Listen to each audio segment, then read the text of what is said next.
Okay, salsa fresca. I should have already washed all these things off. So, what you do, you get these Roma tomatoes, chop off the heads, and then slice them. You don't slice them that much. I got 3 pounds, a little over 3 pounds here. It'll be probably 3 pounds by the time I'm done chopping off the heads. Look at this. Sharp knife. You want a sharp knife. And depending on the size of your blender, mine is very small. You want to chop them down smaller. So like I'm going to cut these in half. But I'm putting them in here just to hold them. The camera ran immediately. I see. These are Roma tomatoes. Very important, Roma tomatoes.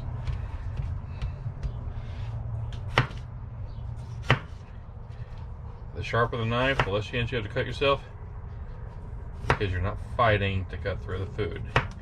The knife grabs hold and cuts into the tomato. It doesn't slide off of it. It's a myth that a sharper knife will cut yourself more. Sharper knife, cut yourself less. As long as you don't, I mean, if you run your fingers across it, yeah, you'll cut yourself. What you laughing at, woman? I'm trying to teach. Tips and tricks. He's told me these same tips and tricks over the course of my life as well. Yep. You're welcome.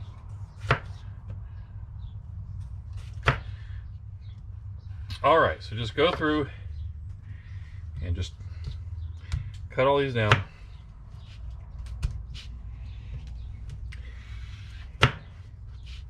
Get all your tomatoes done. Okay, now get your jalapenos. Chop off the ends. I'll show you one. Then take it, slice it. Careful. This is something where sharp knife really helps, but you can also cut yourself. Slice it in half like that. And then I'll show you what to do next here in a minute with how to get these seeds out an easy way. By the way, try to touch as little of the inside of the jalapeno as possible. And wash your hands thoroughly with soap and water, because you touch your eyes afterwards, those oils, they'll burn your eyes. You gotta wash them pretty good, 3 or 4 times really. And even then, just have a little residue. See this? See how it's cleaned out? Let me show you how to do it. So you take a spoon like this. I do this over the trash can normally, but I'm doing it in this bowl to show. And just start digging it out like this. Try not to touch any of that stuff. Get all the seeds. The seeds are really hot. And when you're selecting your jalapenos, if you want milder jalapenos, you want the taste but not the burn, look for the lighter colored green. If you want hotter jalapenos, darker colored green. That actually works. And I probably got too much jalapeno here. I've got 3 pounds of tomatoes. And I cut all these jalapenos, wasn't really paying attention. It's probably too much. So I may not use them all. If you like how the jalapenos don't really affect the flavor as much as it might seem. So if you get too many, as long as they're not hot ones, you're fine. I would say normally probably 4 jalapenos, as long as they're a decent size. If they're really small, then 6. Most of these are kind of small, so it should be okay. There's that one big one I showed you in the beginning. Okay, now when you get your jalapenos like this, rinse them off. There will be seeds hidden and things, so I like to just rinse them off. And get all that stuff. And then what I'll do is I'll take my cutting board, when I'm done with that, and get all this stuff out of here. And I'll rinse out the cutting board. Seeds, yeah, they can be a little rough surprise, so I don't even bother. I just make sure I'm not going to have any seeds in it. It wouldn't kill you if you have a seed. But whoever bites into the seed, they'll probably know it, because I think even on a mild jalapeno, the seeds are hot. Okay, the next step is getting your onion. I cut it like this. I cut off the ends. And I've already, you can see I've cut off the ends. And I've also gotten rid of all the outer skin. Now I'm going to rinse it off. Okay, so then what I like to do is I like to cut it in half like that. Okay. Again, sharp knife helps. That way you can lay it flat, and I just start slicing like this. So this is all going to go into the blender, so it doesn't have to be diced. The smaller you want to cut it, probably the easier it is, but you're asking for more work.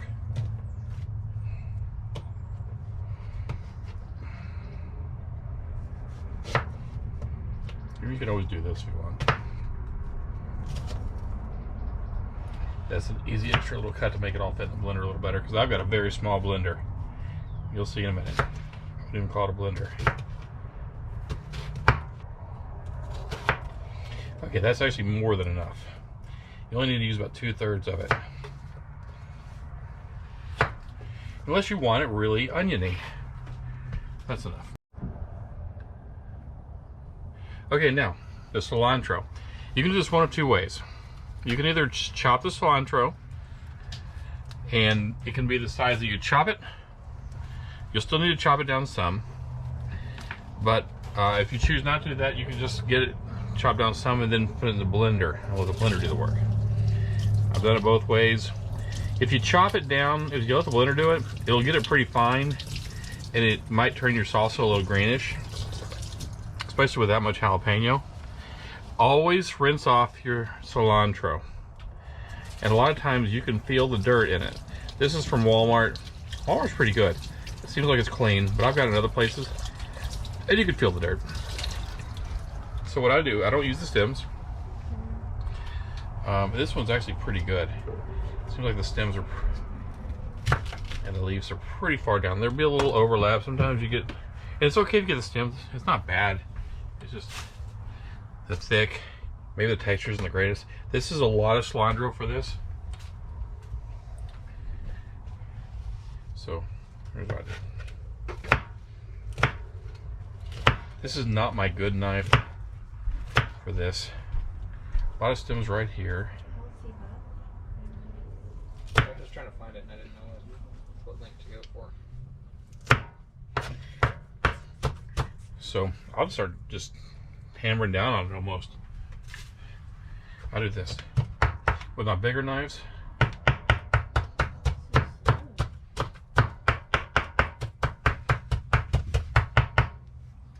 I do that. I bring it back together. I'll go the other direction. I'll do this 3 or 4 times. For the most part, it gets it down pretty fine. You'll have some bigger pieces, little pieces. That's good. Okay.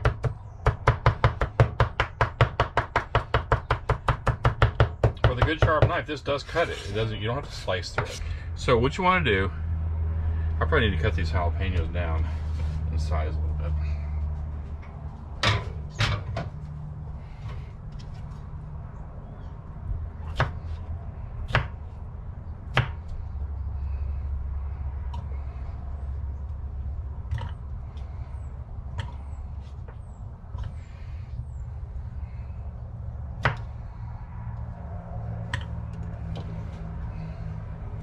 Okay, so what you want to do, I got a little blender here.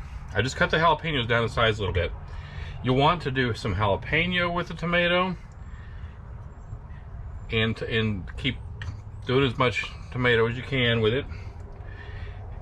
And then you want to get your onions and do some of that with the tomato, because this stuff, the onions and tomato aren't real juicy, and so they without the juice, they won't settle into it really well.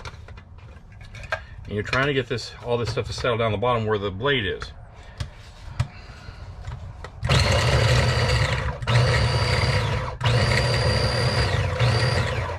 And the tomato has more juice in it, so it gets liquefied, so the thing gets a little more soupy, which helps it all settle better. Without the tomato, it's really not going to settle so well.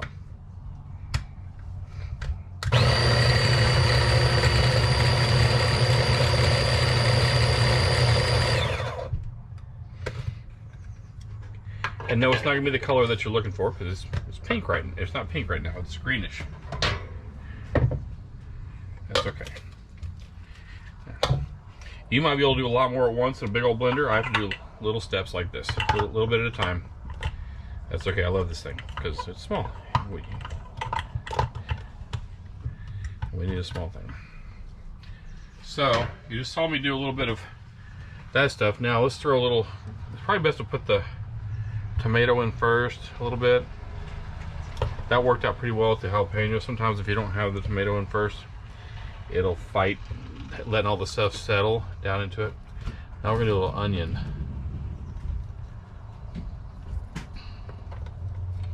And then what I'll do is I'll put a little more tomato on it, on the top of that.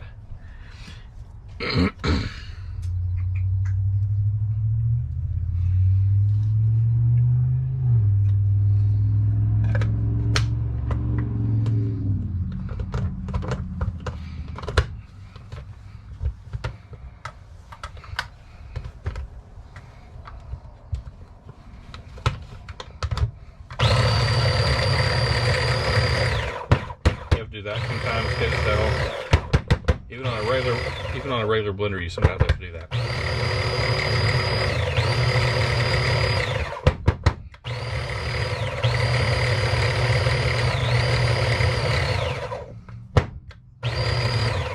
Now sometimes when I get it blended down like that, I'll throw in some more stuff and blend it down even more because it's already liquefied, so it helps kind of suck it down in there.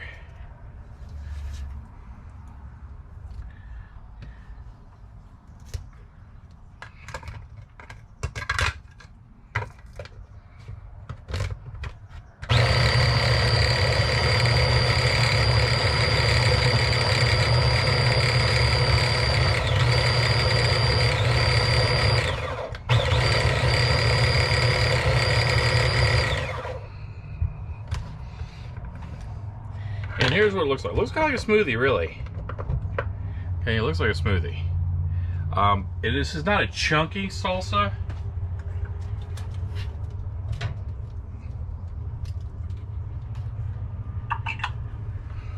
But the taste blends really well. So just keep doing this. You can mix and match however you want. Just get all the ingredients blended down. Okay, here's my last batch. Again, it looks like a smoothie. I went ahead and blended the cilantro. I'm happy I did. I'm happy with the size of it. The previous time I did that, I was using a real blender and really took it down small. Okay, now, here it all is. I'm gonna mix it up. And right now, it won't be that flavorful because the magic ingredients haven't been added yet. The magic to this and to pico de gallo, and this is basically just blended up pico de gallo, except I use not nearly as much onion in this as I do pico de gallo, but everything else is the same. So if you want pico de gallo, you have to dice everything, get a chopper or do it by hand, however, and then you'll want to use more onion. I use a lot more onion. Okay, here's where the magic begins. We're gonna take the limes first, and if you don't have one of these, and you're planning to make this with any regularity, you'll definitely want one. Squeezing these out by hand, you don't get as much out, and it is a pain. And your hand gets cramped up. This thing,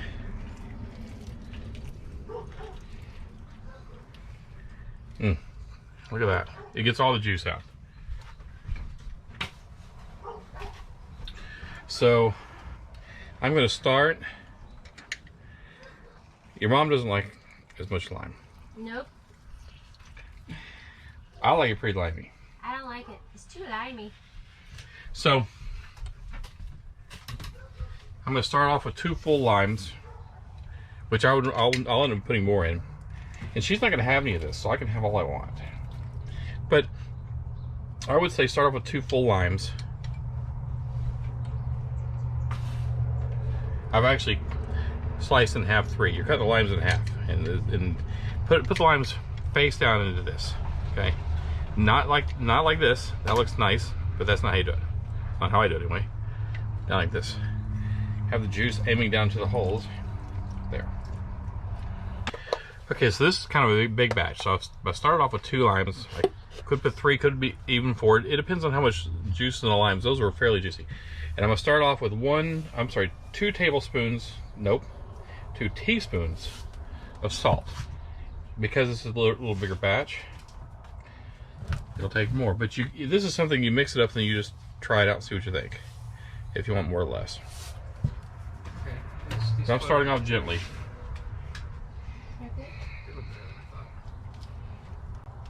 I Okay, so I just put in 2 teaspoons of salt. And to be honest, it's a little salty. I probably should I've started off at 1.5 teaspoons before. The other day I used 2 teaspoons and it was good. Could use more lime though. So I'm gonna throw in another lime. That'll make 3 fairly decent sized limes, or 6 half limes, because you cut them in half. Now, if it's a little salty and you don't use all your tomatoes, you can just add more tomato and that'll take care of that. It's also possible that I didn't mix it up well enough. And so the salt, I just got, you know, big bite of salt. You do have to test it. If you want it less green looking and more tomatoey color, well, probably use less cilantro. All of this is to taste. You make a batch, you realize, okay, that was a little too much of this or that, and do another batch another time with less of it, or more of something else, whatever you want. Okay, so having added the extra lime and then stirring it up really good, the salt's probably still a tad heavy, but it's actually pretty good. And it's kind of hard to tell because the jalapenos are a little warm. And so I think overall this is a good batch, so I'll be very happy with this, and I will be. I'll be the only one eating it, and I'll probably eat it all.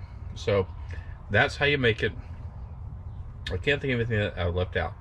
It's a little bit of work intensive, but you make quite a bit. It's a lot cheaper than buying it, and you're not going to buy any this good. This is a fresh salsa, it's not cooked. So clean hands, clean utensils, clean everything, because you're not going to cook away any germs. And that's it.